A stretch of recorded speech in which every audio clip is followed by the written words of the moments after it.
നമ്മളോടൊപ്പം ഉള്ളത് നമ്മുടെ പ്രിയപ്പെട്ട ഗുരു ഹിമാലയൻ മാസ്റ്റർ അഷ്റഫ് ഗുരുവാണ്. നമസ്കാരം മാസ്റ്റർ. ഈ പ്രപഞ്ചം എന്ന് പറയുന്നത് ഒരു മായാ ലോകമാണ്. അതിൽ 5% എന്ന് പറയുന്നത് നമ്മുടെ റിയാലിറ്റി ആണെന്ന് നമുക്ക് തോന്നും. അതുപോലെ തന്നെ 95% നമ്മൾ കാണാത്തതാണ്. എന്താണ് ഇതിന്റെ റിയാലിറ്റി എന്ന് പറയുന്നത്? നമ്മൾ എപ്പോഴും പറയാറുണ്ട് ഇത് മായാ ലോകമാവുന്നു, പിന്നെ യാഥാർത്ഥ്യ ലോകം ഏതാണ്? ഇത് മായാ ലോകമാണെങ്കിൽ പിന്നെ ഏത് ലോകമാണ് ട്രൂത്ത് ആയിട്ടുള്ളത്? അപ്പൊ ഇത് അറിഞ്ഞണമെങ്കിൽ എനർജി സിദ്ധാന്തം നമ്മൾ അറിയണം. ഇപ്പൊ കുറെ എനർജി ഉരുണ്ടുകൂടി, അതിങ്ങനെ തന്നെ മനസ്സിലാക്കുക.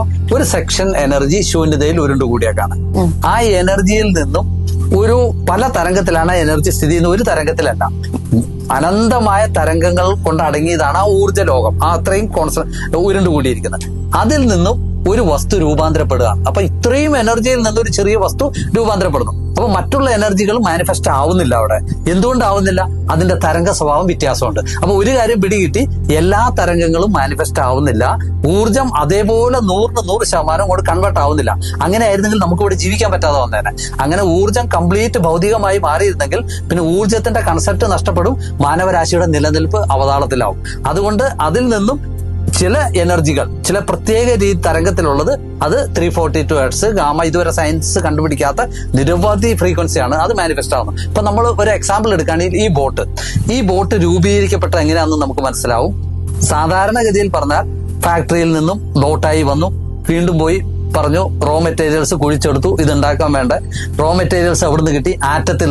ആറ്റത്തെ വിഘടിക്കുന്നു. അന്ന് നമ്മൾ പിന്നാമ്പുറം ഇങ്ങനെ പോയിക്കൊണ്ടിരിക്കുകയാണ്. ഇത് വന്ന റൂട്ട് തേടി ആറ്റം എവിടുന്ന് വന്നു? ഊർജത്തിൽ നിന്ന്.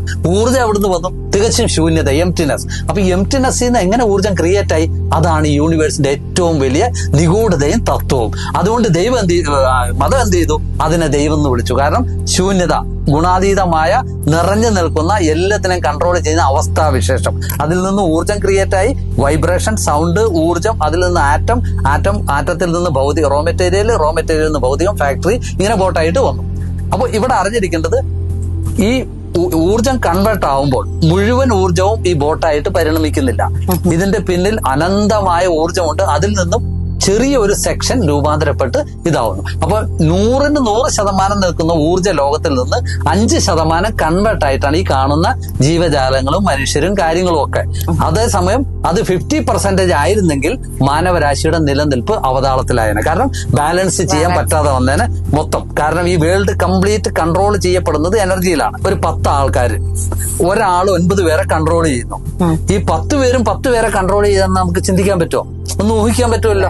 എന്ന് പറഞ്ഞതുപോലെയാണ് ഈ സംഭവങ്ങളൊക്കെ തന്നെ. അതിന്റെ പിൻ പോയിന്റ് വന്നിട്ട് ശൂന്യതയാണ്. അപ്പൊ നമ്മൾ ഇതിന്റെ റൂട്ട്, ഇപ്പൊ ഞാൻ പറഞ്ഞില്ലേ, ഈ ബോട്ടിന്റെ യാഥാർത്ഥ്യം എന്തെന്ന് ചോദിച്ചാൽ എനർജി ശൂന്യത. അങ്ങനെ 2 രീതിയിൽ പറയാം. ഊർജത്തിന്റെ പിന്നാമ്പുറം ശൂന്യത. അപ്പൊ എങ്ങനെ വന്നു? ഇതിങ്ങനെ ചെയിനായിട്ട് വന്നേക്കാണ്. അപ്പൊ ഇത് ശരിക്കും ഒരു മായയാണ്. അപ്പൊ ഇത് യാഥാർത്ഥ്യമല്ല. എന്തുകൊണ്ടാണ് ഇത് കാണുന്നത്? മറ്റതൊന്നും നമുക്ക് കാണാൻ പറ്റുന്നില്ല. അത് നമ്മുടെ കണ്ണിന് അതിനുള്ള പവർ ഉള്ളൂ. മൈക്രോസ്കോപ്പ് വെച്ച് ഇതിലേക്ക് നോക്കിയാൽ കുറച്ച് എനർജി രൂപം കാണും. ഇനി അറ്റോമിക് മൈക്രോസ്കോപ്പ് ഉണ്ട്, ഊർജ്ജത്തെ, ആറ്റത്തിനെയൊക്കെ കാണുന്നത്. ഇപ്പൊ ഈ അടുത്ത കാലത്ത് കണ്ടുപിടിച്ചെന്നാണ് റിസർച്ച് പറയുന്നത്. പക്ഷെ അത് പ്രൂവ് ചെയ്തിട്ടില്ല, എപ്പോഴും തെളിയിക്കപ്പെട്ടിട്ടില്ല. ആ മൈക്രോസ്കോപ്പ് വെച്ച് നോക്കിയാലോ എനർജിയെ ചിലപ്പോൾ കണ്ടെന്ന് വരാം, പക്ഷെ അത് പ്രൂവ് ചെയ്തിട്ടില്ല. അപ്പോൾ ശരിക്കും യാഥാർത്ഥ്യം എന്താ? ഇതല്ല. പക്ഷെ കണ്ണിന് അതിനുള്ള പവർ ഉള്ളൂ. കണ്ണിന്റെ ഒരു 5 കിലോമീറ്ററുള്ള ഡിസ്റ്റൻസ് ആ ഒരു പവറാണ് കൊടുത്തേക്കണേ സയൻസ് പ്രകാരം. അപ്പൊ അതിൽ നിന്നുകൊണ്ടാണ് നമ്മൾ ഇതിനെ ഡിറൈവ് ചെയ്യുന്നത്. അപ്പൊ അതുകൊണ്ടാണ് ഇത് മായാലോകമാണ്. യാഥാർത്ഥ്യം നിന്റെ കണ്ണുകൾക്കും അതീതമാണ്. അതിനും യാഥാർത്ഥ്യം ശൂന്യതയാണ്, നിറഞ്ഞു നിൽക്കുന്ന ശൂന്യമായ അവസ്ഥാവിശേഷം. അപ്പൊ എന്തുകൊണ്ട് ഈ 5% ആവശ്യമായിട്ട് വന്നു? 5% നമ്മൾ ഈ ഭൗതികത്തെ ഏതെങ്കിലും ഉപകരണം ഉപയോഗിച്ച് നമ്മൾ ഈ 95 കൺവേർട്ട് ചെയ്താൽ ഭൗതിക ലോകം നഷ്ടപ്പെടും. പിന്നെ മനുഷ്യരില്ല, ജീവജാലമില്ല, പിന്നെ ഈ കൺസെപ്റ്റേ ഇല്ല. അതുകൊണ്ട് ഇതിങ്ങനെ നിൽക്കുന്നു.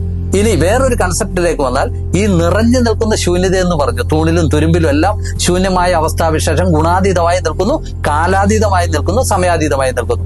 അപ്പോ ഒരു മനുഷ്യനെ സംബന്ധിച്ചിടത്തോളം, മനുഷ്യനാണ് ഇവിടെ പ്രധാനം. അറിയണമെങ്കിൽ അവന്റെ ശരീരത്തിൽ കൂടി കടന്നു പോകേണ്ടി വരും.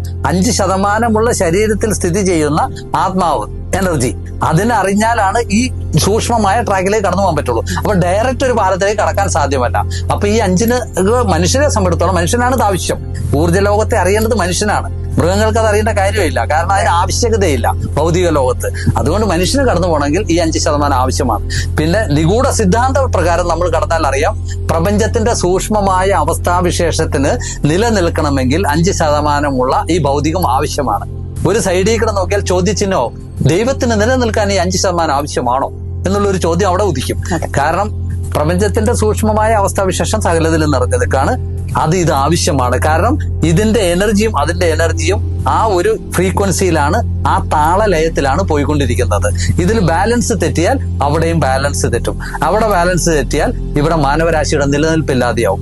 ഇങ്ങനെ കുറെ കാര്യങ്ങളുണ്ട്. അത് ഊർജത്തിൽ അധിഷ്ഠിതമാണ്. അതുകൊണ്ടാണ് ഇതിനെ മായാലോകം എന്ന് പറയുന്നത്. അപ്പൊ പച്ച മലയാളത്തിൽ പറഞ്ഞാൽ കുറെ അനന്തമായ ഊർജത്തിൽ നിന്നും ഒരു ചെറിയ സെക്ഷൻ ഭൗതിക ലോകമായിട്ട് രൂപാന്തരപ്പെട്ടു. അതുകൊണ്ട് ഇതിനെ മായാലോകം എന്ന് പറയുന്നു, അല്ലെ? നമ്മള് ഒരു അതായത് ക്രിയേറ്റ് ചെയ്ത വസ്തു യാഥാർത്ഥ്യം എന്നുള്ള കൺസെപ്റ്റിലേക്ക് വരും. അതുകൊണ്ടാണ് ഇങ്ങനെ പറഞ്ഞിരിക്കുന്നത്. അതിന്റെ ആവശ്യകത ഉണ്ടോ എന്ന് ചോദിച്ചാൽ നിയമപ്രകാരം, അതായത് പ്രപഞ്ചത്തിന്റെ നിയമപ്രകാരം അത് അങ്ങനെ തന്നെ ആ നിയമത്തിലൂടെ പോയിക്കൊണ്ടിരിക്കുന്നു. അതിന്റെ ആവശ്യകത ഉണ്ടെന്ന് വെച്ചാൽ പറഞ്ഞില്ലേ, ബാലൻസ് തെറ്റും. ഇപ്പൊ 5% 50% ആക്കിയാൽ എന്ത് പറ്റും? മൊത്തം എനർജി വേൾഡ് ആവും. കംപ്ലീറ്റ് എനർജി വേൾഡ് അവിടെ കുറയും. അപ്പൊ ഇവിടെ രൂപീകരണത്തിന് താളപ്പിഴ വരും. അതായത് മൊത്തം ഇംബാലൻസ്ഡായി തീരും. അതുകൊണ്ടാണ് കറക്റ്റ് ആയിട്ട് എല്ലാം പോയിക്കൊണ്ടിരിക്കുകയാണ്.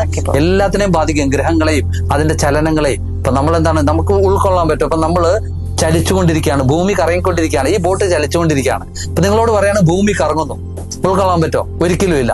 കാരണം നമ്മൾ ബോട്ടിലാണ്, ബോട്ട് ചലിക്കുന്നുണ്ട്. കാരണം ഭൂമിയെ തന്നെ ഉൾക്കൊള്ളാൻ പറ്റൂല, നമ്മൾ കടലിന്റെ നടക്കാന്നാ പറയുള്ളൂ, അല്ലെ? അല്ലെങ്കിൽ പറയാണ് ഞാൻ ചന്ദ്രനിൽ പോയി. നമ്മുടെ മൈൻഡ് ആദ്യം കണക്ക് കൂട്ടണ എങ്ങനെയാ? ഞാൻ കാസർഗോഡ് നിന്ന് കന്യാകുമാരി വരെ പോയി, അങ്ങനെയൊക്കെയല്ല കരുതുള്ളൂ. ഭൂമി വിട്ടുപോയി എന്നുള്ളൊരു കൺസെപ്റ്റ് ഒരു മനുഷ്യന്റെ മനസ്സിലേക്ക് പെട്ടെന്ന് കയറില്ല. അവൻ എപ്പോ ഭൂമിയിൽ നിന്ന് പോയി പുറത്തുനിന്ന് നോക്കിയാൽ മാത്രമേ ആ ഒരു കൺസെപ്റ്റിലേക്ക് മൈൻഡ് കടക്കുള്ളൂ. അപ്പൊ സാധാരണക്കാരന്റെ മൈൻഡ് ആ ടാവട്ടത്തിൽ, ആ സ്കെയിലിന്റെ ഉള്ളിലാണ് നിൽക്കുന്നത്. അവൻ ജീവിക്കുന്ന കാലഘട്ടത്തിൽ എന്ത് കണ്ടോ അതിനെ വെച്ചിട്ടാണ് വിശകലനം ചെയ്യാൻ ഇറങ്ങുന്നത്.